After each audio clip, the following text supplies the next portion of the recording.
Hello, everyone, and welcome. My name is Valentine, and today we're going to be discussing some Yule fun.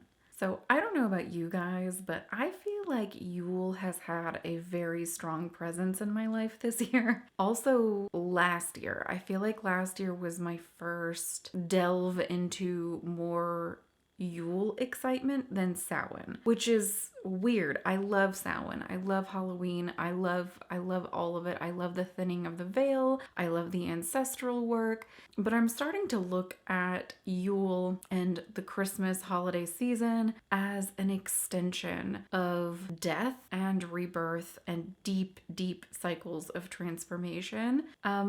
And really exploring the divine feminine, especially the dark divine feminine. I also am getting more into ancestral work, more divination during this time as well. I mentioned that in a couple of videos ago where I feel like not as many people talk about the divination that can go on during these darker months and just how deep and cathartic and shadowy your journey can get. So I just kind of want to hype up Yule this year. I feel like we as witchy pagans really emphasize and live in and look forward to Samhain and autumn, and that's great, and I want to encourage that, and I'm gonna keep that in my practice, but I want to extend that to the magic that Yule can provide. So I figured today we could go ahead and dive into my traditions. If you guys already follow me, you've already seen my Yule traditions video that I posted 2 years ago. I can go ahead and link that. Is it this side? I think it's this side. Is it that side? Is it this side? I think it's this side. And you can go ahead and watch that if you're interested. The video is a look at and discussion on common associations with Christmas that actually have pretty pagan roots. And then after that, I discuss traditions that I do within my family. So if you've watched my videos, you know that this one tradition in particular is one that makes me feel very nostalgic and makes me think of my childhood. That is wassail. I make wassail every year for my family. I'm basically 50% German. There's a little bit of Scottish in there, but I'm very, very German. In my family, wassail was very important. So it's always been this like treasure of my childhood of having warm wassail and walking around and looking at all the Christmas lights. It's just this like magical drink now that makes me associate coziness and good health and Yuletide cheer within my family. My inner child just gets really nurtured with this drink. Another thing that makes me want to share it even more is I always make wassail on Mother's Night, which I've seen differing opinions on when Mother's Night is. I've always associated Mother's Night with the eve of the winter solstice. So for me, the 20th. So on this channel, we talk about my mom a lot, and I've always talked about Mama Moon, her influence on my witchcraft and my life dramatically. And as you guys know, she recently passed. My wassail was extremely...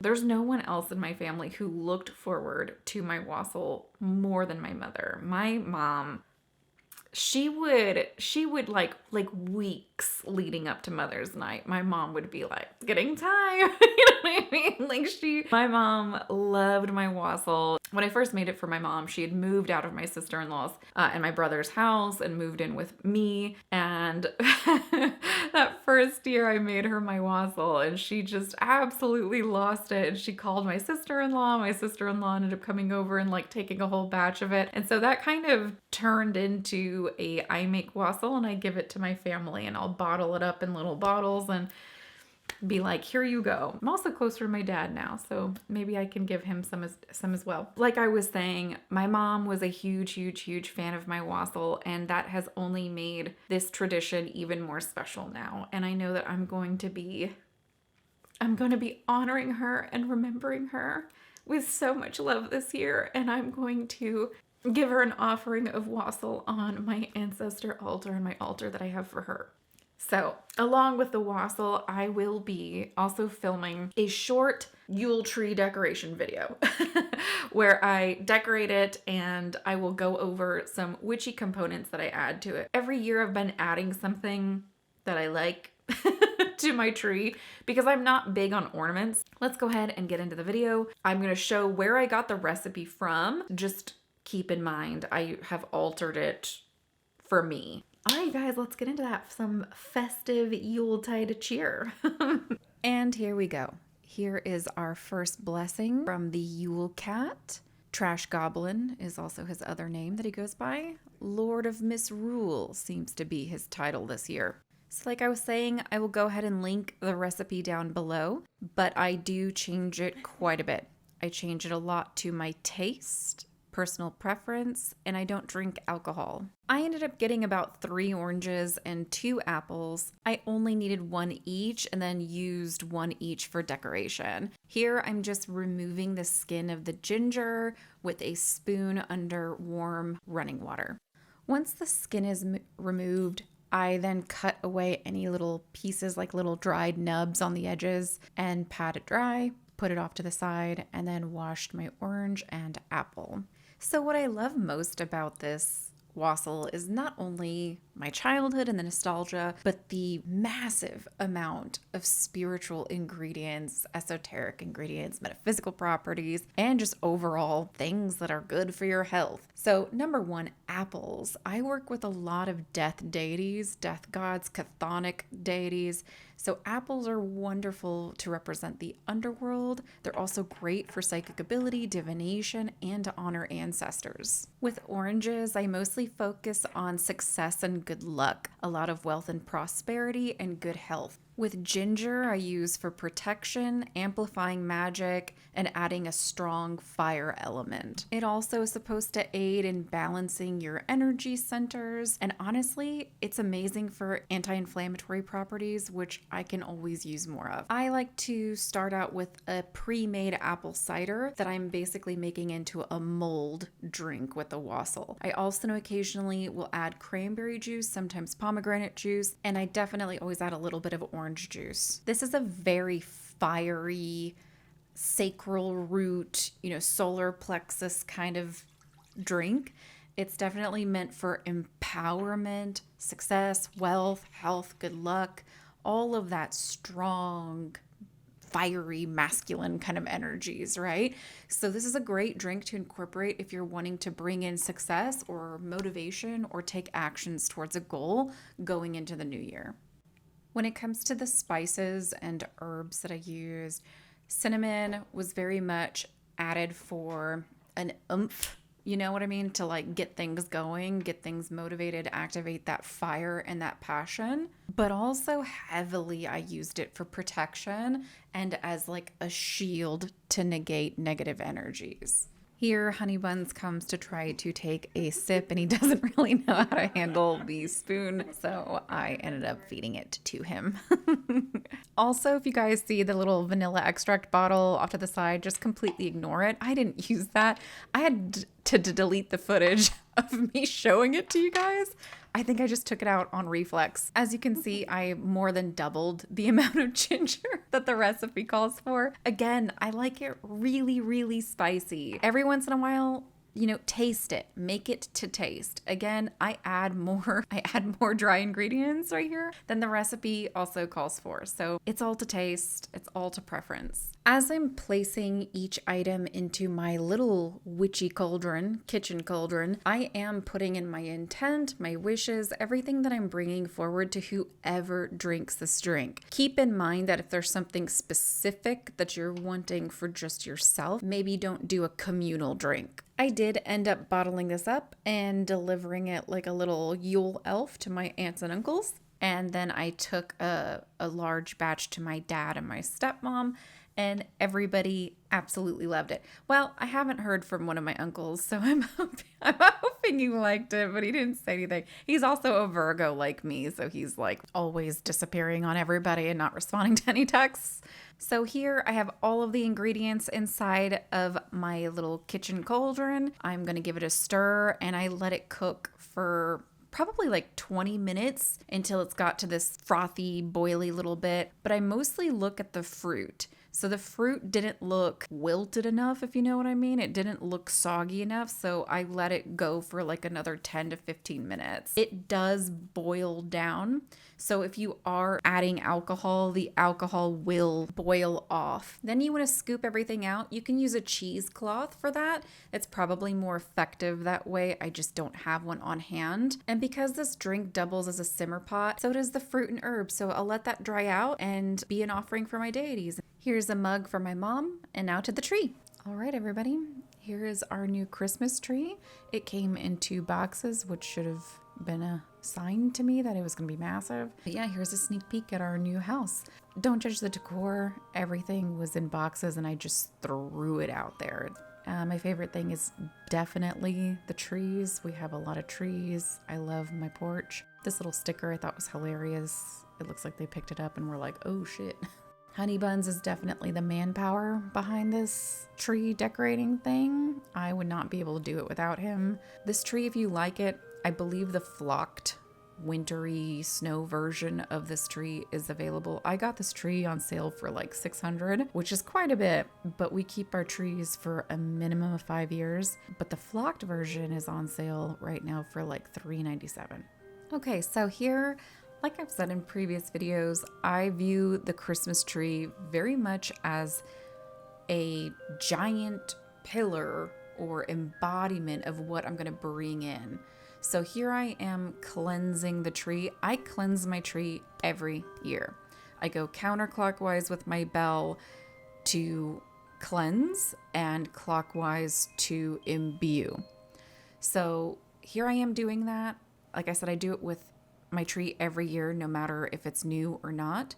Here's the Yule cat. He's definitely taken upon the title the Lord of Misrule this year because he's he's like a little gremlin this year. He's like a little Christmas tree gremlin. He's been a trash goblin. He's a tree gremlin. He's an imp. Look at him. Look at him. His dad's about to snap at him because he's going to take a bite, and it means nothing to him. He's like, I don't go fuck you. You're not my real dad. And he goes back. Such a bad boy. So here's my 1 box of Yule. That's it. 1 box. Everything I've ever owned for Yule, Christmas, everything right here. Minus this tiny little Christmas tree, which was my mother's that she put on her altar every year. And I will be using it to decorate her ancestor altar. So here is my box. And here is my little Yule tree skirt that, oh man, you guys were with me when I got this. What was this, like 3 years ago? It was from Home Goods. It's the Martha Stewart brand. Then this is my tree topper that I anoint and consecrate every year. And here is my garland. So this is where I fucked up. I put my tree skirt down and then I'm like, oh, my beautiful garland. I love this so much. Because I do. I loved that garland. I put it here. Later on, I removed the tree skirt to put it under the tree. And the Lord of Misrule decided to release himself upon it. So rip garland that I loved very much. And as you guys know, here's my little gingerbread houses. That makes me think of like fairy tales. So we moved the sofa over to try to make space for the tree, which we ended up having to move over again because we didn't realize our tree was so girthy. It's quite large. And again, I went through the space cleansing it with a bell. Straight up, I think this is live footage of the perp walking away from the crime. Happened to catch that. Nice. A lot of witches will use the Yule log for what I'm doing with my Yule tree. I still have a ceramic Yule log that I use every year, but I mostly do candle spells with it. I couldn't stay mad at that little face. So, Honey Buns, if you ever watch this, because I know it's hit or miss if you watch my videos, thank you very much, because none of this would have been possible without your power. All right, you guys, is it just me or does that painting not look perfect with that tree? $50, Facebook Marketplace. I'm very proud of that purchase, and I think I should be.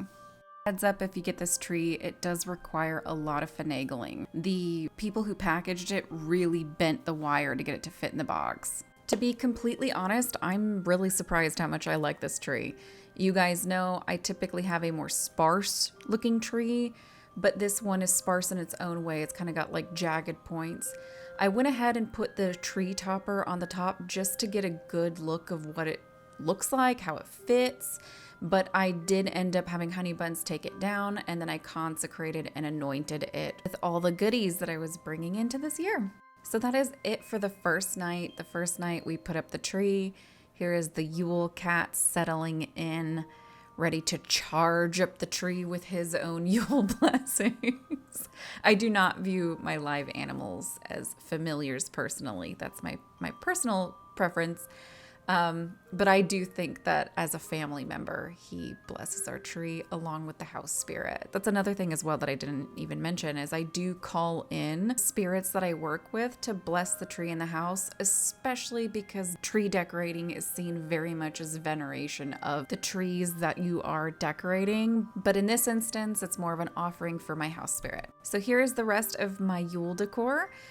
Stuff for the tree, stockings, my Yule goat, my gingerbread houses, and my Yule log and my little goth Christmas trees.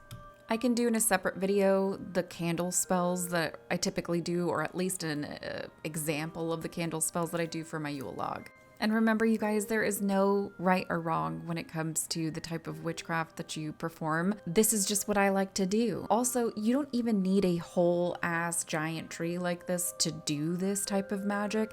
You can draw a tree and put your intention into it. You can have a little 2-foot tree. That's what we had for the longest time. I've slowly went from like a 2-foot to a 5-foot to now a 9-foot. Remember, intention is all that matters. So here we go.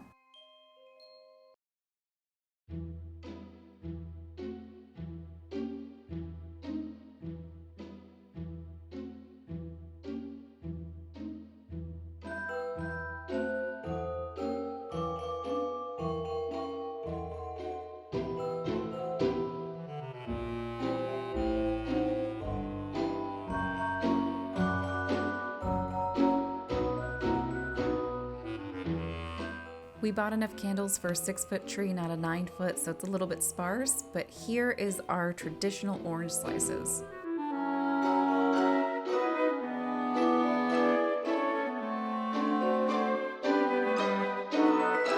It's by far become one of my most favorite traditions is using the orange slices. I believe it's year 3 or 4 for that.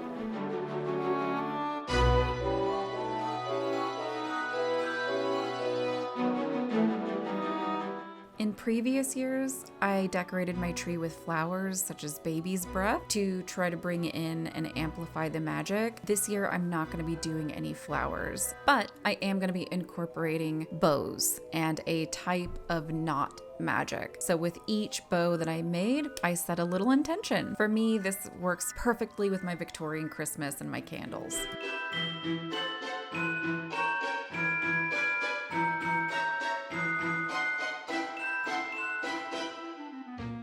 I did end up making a crap ton more bows the next day and putting them at the base of every single candle on the tree. It did take a toll on my little hand because I do have chronic pain, but I rewarded myself with a nice hot cup of wassail. So I hope you guys had a nice, fun little time hanging out with me. Let me know if you make that wassail. Please, please, please, please, please. Let me know if you make the wassail. We can talk about it. Do you like wassail? Does this taste nothing like wassail to you? Because I know everybody's preference on wassail is drastically different. It's really hard to find people who like the same wassail. I like very spicy, spice forward kind of flavors. And if y'all are going to be doing the anointing of the star for the Yule tree or whatever you guys have up there, let me know what you guys have on y'all's Yule tree. What do you guys decorate y'all's trees with? Let me know. Thank you for being here. I hope you have a wonderful holiday season and blessed Yule. All right, guys. Bye-bye. Bye-bye. Bye-bye. Bye-bye.